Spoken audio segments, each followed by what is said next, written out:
Texas A&M baseball this weekend in Houston at Minute Maid Park, the home of the Astros. Taking on some pretty good competition. The Aggies will face Texas Tech, TCU, and Baylor in the Classic down there. And like we said, Major League Ballpark, and it is time for Nick Choruby's weekly segment. And I'm always tempted to say Nick Choruby is joined by, but I have to stop short because I keep forgetting. We give you the honors. The special guest today, teammate, who do you have with you? This is freshman second baseman Braden Shewmake. Yeah. Pretty good one, too. Pretty good one, yeah. He's off to a nice start. He is. The senior and the freshman, hazing's not really something that happens these days. But there's some ribbing that goes on to these freshmen when they arrive, like Braden and his class that's new to A&M. I don't know. You got here in the summer, right? So you were here a lot earlier than most of us. Yeah, no, I was here in the summer. I got here in July, so there was a few guys who were here. Homan was here. Joel was here, so we got to know them pretty well. But no, there hasn't been a whole lot of ribbing or hazing at all, actually. There hasn't been any. Yeah, I don't have the opportunity because I'm off at summer ball while they're here getting settled in. That's true. So That's true. A little bit different. By the time I get back, they're all comfortable and everything. I don't have the chance to really pound them, but you don't refer to him as rookie or anything like that? No, nothing like that. He had his chance for one day down in Savannah. He got there. That's right. Yeah, he got there the last day I was there. So. Yeah, Braden actually played in Savannah for a few games during the summer. For the Bananas? Yeah. Wasn't it the Savannah Bananas? For the Bananas, yes. What league is that? Coastal Plain League. Coastal Plain League? Yeah. Pretty much a lot of it in Georgia, South Carolina, Florida. Is that? Georgia, we were actually the southernmost team. Georgia, South Carolina, North Carolina, and there's a couple teams in Virginia too. Okay. So we had a couple 8-9 hour bus rides up there. And you went and played a few games there? Yeah, I was there in June. So I got there pretty close to when they started and was there up until he got there. As a banana? As a banana. Oh, yeah. I think I saw the uniforms in a photo of you. They were pretty yellow. All yellow. Every day? The everyday uniform? No. Those were special occasion. We had the all white and navy blue, stuff like that too, but all yellow was the most fun, obviously. Yeah, stick with the maroon and white, guys. That's a classier look. I mean, come on. Yeah. Nick Choruby, Braden Shewmake with us here on the Friday edition of Studio 12. Like we mentioned, at Minute Maid Park this weekend, Texas A&M, 3 games against very quality competition. And Nick, this is a tournament that you go back in Aggie history. This is a tournament that probably interests your dad because he played in the Southwest Conference for Texas A&M, and he was against the Red Raiders, the Horned Frogs, and the Bears. I mean, does he tell you to represent him well against these old rivals that you're going against? Oh, yeah. No, he's always telling me about old rivalries and stuff like that. Like back in the day, I think Oklahoma State was really good. Mm-hmm. Texas, obviously, that's always been a big rivalry. So, I remember last year when we played Texas on a Tuesday, that morning he was telling me all about, like, back when he was playing them and how special it was for all them and just, to beat the hell out of them. So that's pretty cool, yeah. What did it mean to your dad to beat Texas last year with the walk-off? I mean, did he talk about that since he faced the Longhorns so many times? He didn't really say much other than, how proud he was of our team, but I'm sure to him it was a huge deal. My parents are there watching every game, even when they're not in town, so I'm sure they were going nuts back home. Or I can't remember if he was here or not, actually. I don't think he was here, but, yeah, probably back home he was going nuts. Pretty wild night. Braden, you'll get this weekend against these 3 teams from Texas later on in Austin. There is the midweek game against the Longhorns. You thinking that one against Texas will be pretty intense when you guys go to Austin? I mean, you've grown up in Texas, and your dad coaches at UT Dallas, but – have you been brought up aware of the Texas A&M Texas rivalry, even though with the switch to the SEC, perhaps it's not as prominent these days? Yeah, for sure. My dad's side of the family is split half and half. So half of them went to Texas, half went to A&M. So we always grew up.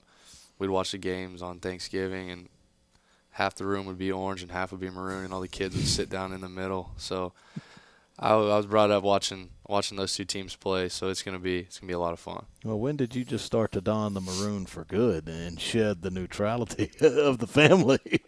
High school. Mm-hmm. High school is when I decided to wear the maroon proudly. After I came down for a game, I saw a game at Texas that same year, and the atmosphere here was just unbelievable. The buzz was unbelievable, so I knew this is the place I wanted to be.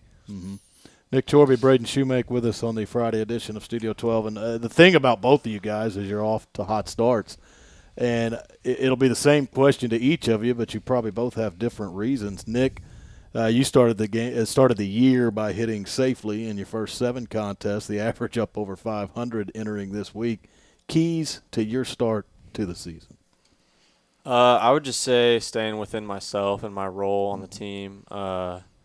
My role is to just get on base any way I can. So as long as I'm doing that, that's when I'm the most successful. And, when I'm on base, the guys behind me, I know, like Braden, are going to drive me in. And, it just helps our team. Guys like me and Homan that don't have, that home run potential necessarily, it's our job to get on base and be the run production, I guess. Mm-hmm. Braden, for you, keys to a hot start. Yeah, now he says no home run potential. He hits the first one of the year. But caught the pole. No, but it's with guys like him, like you said, him and Homan, who get on base. He's on base all the time, so it makes it real easy for the guys in the middle and towards the bottom of the lineup to hit, because there's guys all over the place, and you can stick to your approach and know that if you just, like the guy on third base, you just hit a ground ball, you get an RBI out of the deal, and we score a run and we go up. Mm-hmm. So it's sticking to that approach that they've nailed into our heads all summer, all fall, the beginning of the spring. It really helps us as a team score and you individually. Mm-hmm. For you, as a freshman that starts right away in collegiate athletics, doesn't happen a whole lot, and they always say there needs to be a process where they slow it down. You got to make the game slow down. Has that been any trouble for you? Because the numbers would suggest it hasn't, but we can't get into your mind. Have you just had a knack for being able to slow the game down out there in your first few starts? There was 100% butterflies when I first ran out there on opening night, but these guys have been real good about telling everybody just take it like you've done your whole life and play the game. I catch myself out on the field talking to myself saying just play baseball a lot. Because like I said, you've been doing it your whole life, and if you just play baseball and do what you've been doing your whole life, it's going to come. Yeah. And as you guys, as a senior, do you remember that first time out on the field as a collegiate athlete feeling? Does that come rushing back to you, even though you've been through so much now to get through to your senior year? Yeah, 100%. I remember the first time I went into a game as a freshman, I think I was just going into pinch run, and, my heart was beating out of my chest. So it's just a great experience to go out there and do what you love in front of so many people, and, you get to go out and show what you got and in front of everybody. It's awesome. Mm-hmm. How has the atmosphere at Bluebell Park been to you? And Nick's experienced it for 4 years, but you've experienced it for about 8 games. So your thoughts on the Bluebell Park atmosphere? Yeah, I don't know you've seen it in the recruiting process, but getting to be on the diamond and feel it. It's incredible. That's really the only word you can use. The fans are awesome. They're behind you 100%. When stuff's rough, they're still behind you. We get down in games and we know we get a hit here, get a hit there, the place is going to erupt, and we're just going to roll from there. So this place is just electric. Mm-hmm. Talking to you guys about off the field stuff, because we before we got going here, we were kind of discussing majors that you guys chose here at Texas A&M. Nick, we've said it before, and I think some people know it by now, but industrial engineering is your major. Now, engineering is obviously something Texas A&M has been known for quite a while, but what drove you toward that major when it came time to decide, or did you know for a while you wanted to go that route? To be honest, I was kind of torn coming in between business and engineering, and my mom told it to me like this. She said, because my mom and dad are both kind of in business, I guess, and they both majored in business here at A&M. And so I asked her about it, and she said, here's the deal. If you get an engineering degree, you can always go back into business, but if you get a business degree, you might not be able to be an engineer. So she told it to me like that, and I was like, okay, so maybe engineering will open a couple more doors. And, I'm sure not everyone looks at it like that, but that's kind of how I saw it, and, I'm glad with the choice I made. I have to ask, because it would be for me, how difficult is it? Industrial engineering and baseball, too, on top of all this. No, it's it's really hard. It's funny you say that because literally today, like an hour ago, I was sitting in class next to Cole Anderson, who's on the track team. He's one of my roommates, actually, and he's the same major as me. Okay. And we're sitting in class, and he's like multitasking, studying for a test that he has in the next class, taking notes for the class that we're in right now. That's not And possible. he just stops everything and looks at me. He goes, "Man, we work so hard." And I was like, "I know we do, Cole. Just keep going, man. It's going to be all right." So, it's tough, but it's going to be worth it, I think. Yeah, none of the, he's multitasking, and none of this even involves like scouting reports for games you're about Right, to play. exactly. That's a That's whole the different thing, level. yeah. No, that's the thing. But Braden, you've got the father who coaches, Shane, your dad, and it's interesting that he's been the only head coach of the UT Dallas program. He was there when it started, and he's been since.